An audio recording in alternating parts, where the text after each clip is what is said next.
Hi friends, welcome to Nadia creatives. இன்னைக்கு நம்ம பார்க்க போகிறது சேமியா வச்சு உப்புமா பார்த்துருப்போம். சேமியாவில் பல வகையான ஐட்டம்ஸ் பார்த்துருப்போம். இன்னைக்கு வந்து சேமியாவில் நம்ம கிச்சடி எப்படி செய்யறதுன்னு பார்க்கலாம். காயெல்லாம் போட்டு ரொம்ப டேஸ்டியான சேமியா கிச்சடி, அதுவும் கல்யாண வீட்டில் செய்கிற மாதிரியான சேமியா கிச்சடி எப்படி செய்யறதுன்னு தான் வாங்க பார்த்துடலாம்.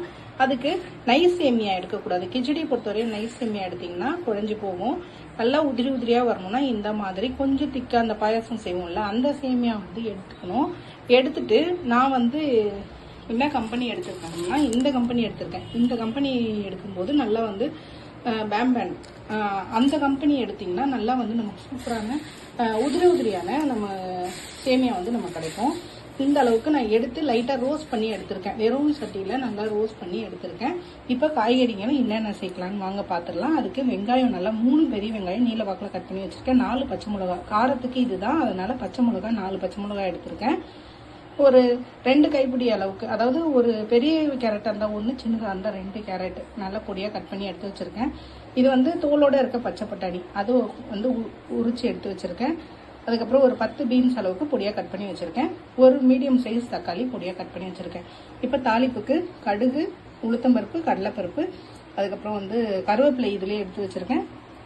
சோம்பு வந்து லைட்டாக டேஸ்ட்டுக்கு எடுத்து வச்சுருக்கேன். நான் வந்து லாஸ்ட்டாக வந்து கரம் மசாலா சேர்க்க போகிறேன், அதனால பட்டை லவங்கம் சேர்க்கல. நீங்கள் அது சேர்க்கலன்னா பட்டை லவங்கம் மட்டும் சேர்த்துக்கலாம்.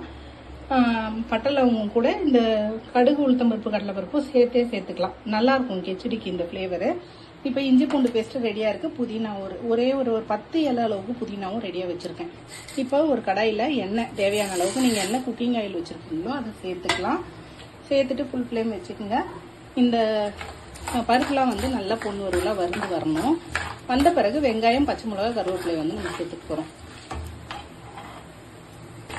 இப்போ இது நல்லா வறுந்து வந்திருக்கு பாருங்க. இந்த சமயத்தில் வந்து நம்ம பச்சை மிளகா, வெங்காயம், கருவேப்பிலை இது எல்லாத்தையும் நம்ம சேர்த்துக்கலாம்.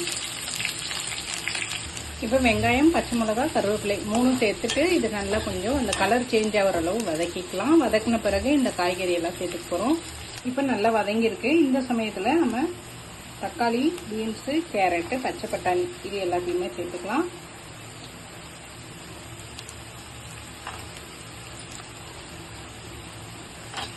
இப்போ இது கூடவே ஒரு ஸ்பூன் வந்து இஞ்சி பூண்டு பேஸ்ட் வந்து சேர்த்துக்கிறேன். ரொம்ப சேர்க்க வேண்டாம், சின்ன ஸ்பூனில் ஒரு ஸ்பூன் அளவு சேர்த்துட்டு இது எல்லாத்தையுமே நல்லா வந்து கலந்துக்கலாம். இப்போ இதில் ஒரு 10 புதினா இலை அளவுக்கு நான் சேர்த்துருந்தேன். வீடியோவில் உங்ககிட்ட காட்ட மறந்துட்டேன். அந்த 10 கீரை அளவுக்கு சேர்த்துக்கோங்க. புதினா இலையை சேர்த்துட்டு நல்லா வதக்கி கொடுத்துட்டு இப்போ தண்ணியை சேர்த்துக்கலாம். நம்ம இதுக்கு நான் 1 கப் அளவு சேமியா எடுத்திருக்கேன். அதுக்கு 1.5 கப் அளவு தண்ணி கரெக்டாக இருக்கும்.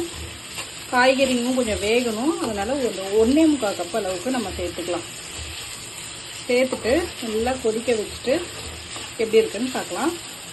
இப்போ 1.25 அளவுக்கு வந்து கப்புக்கு தண்ணி வச்சிருக்கு. இப்போ ஊற்றின தண்ணி நல்லா கொதிச்சு வரட்டும். அதுக்குள்ளே நம்ம லைட்டாக வந்து மசாலாலாம் ஆட் பண்ணிக்கலாம். நான் வெறும் மிளகாத்தூள்லாம் சேர்க்க போகிறதில்ல, பச்சை மிளகா சேர்த்தாச்சு.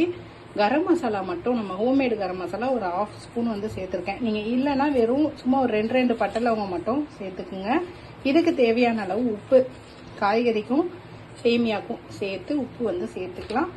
அப்புறம் இதுக்கு வந்து ஒரு 1/4 ஸ்பூன் அளவு மஞ்சத்தூள் சேர்த்துட்டு நல்லா கலந்து கொடுத்துக்கலாம். நல்லா கலந்துட்டு கொதிச்சு வரட்டும். கொதிச்சு வரும்போது சேமியா, வறுத்த சேமியாவை சேர்த்துக்கலாம். இப்போ பாருங்கள் நல்லா கொதிச்சு வருது. இந்த சமயத்தில் நம்ம சேமியா வந்து சேர்த்துக்க போகிறோம். நல்லா வறுத்து வச்சுருந்த இந்த சேமியாவை சேர்த்துக்கலாம். சேர்த்துட்டு நல்லா கலந்து கொடுத்துட்டு தண்ணி கொஞ்சம் வற்றும் போது ஸ்லோ பண்ணிவிட்டு தட்டு போட்டு மூடி வச்சுட்டா நம்மளோட சூப்பரான சேமியா கிச்சடி ரெடி ஆகிடும். கல்யாண வீட்டு சேமியா கிச்சடி நல்லா உதிரி உதிரியாக சூப்பராக கிடைக்கும் இதே மெஷர்மெண்ட்டில் வச்சிங்கன்னா. இப்போ இது நல்லா வெந்திருக்கு. இப்போ இதை ஓப்பன் பண்ணி பார்த்துடலாம். சூப்பரான நம்மளோட கிச்சடி வந்து ரெடியாக இருக்குது. கொஞ்சம் லைட்டாக கொஞ்சம் தண்ணி இருக்குது, அதெல்லாம் இன்னும் கொஞ்சம் லேசாக வத்தின பிறகு நமக்கு உதிரி உதிரியாக நம்மளோட சூப்பரான கல்யாண வீட்டு சேமியா கேசரி ரெடி ஆகிடும். சேமியா கிச்சடி ரெடி ஆகிடும். இதுக்கு மேலே மழைச்சாரல் மாதிரி கொத்தமல்லி அதையே பொடியாக கட் பண்ணி சேர்த்துக்கிட்டிங்கன்னா நம்மளோட சூப்பரான சேமியா கிச்சடி தயார். இதே மாதிரி நீங்களும் செஞ்சு பாருங்க. செஞ்சு பார்த்துட்டு கண்டிப்பா கமெண்ட்ல எப்படி இருக்குன்னு சொல்லுங்க. இதுக்கு மேல நெய் ஒரு ஸ்பூன் ஊற்றி சாப்பிட்டீங்கன்னா செம்ம டேஸ்டா இருக்கும். செஞ்சு பார்த்துட்டு கண்டிப்பா கமெண்ட்ல எப்படி இருக்குன்னு சொல்லுங்க. உங்களுக்கு பிடிச்சிருந்தா லைக் பண்ணுங்க, ஷேர் பண்ணுங்க, கமெண்ட் பண்ணுங்க, சப்ஸ்கிரைப் பண்ணுங்க. பக்கத்துல பெல் ஐகான் பட்டனை பிரஸ் பண்ண மறந்துடாதீங்க. தேங்க்யூ.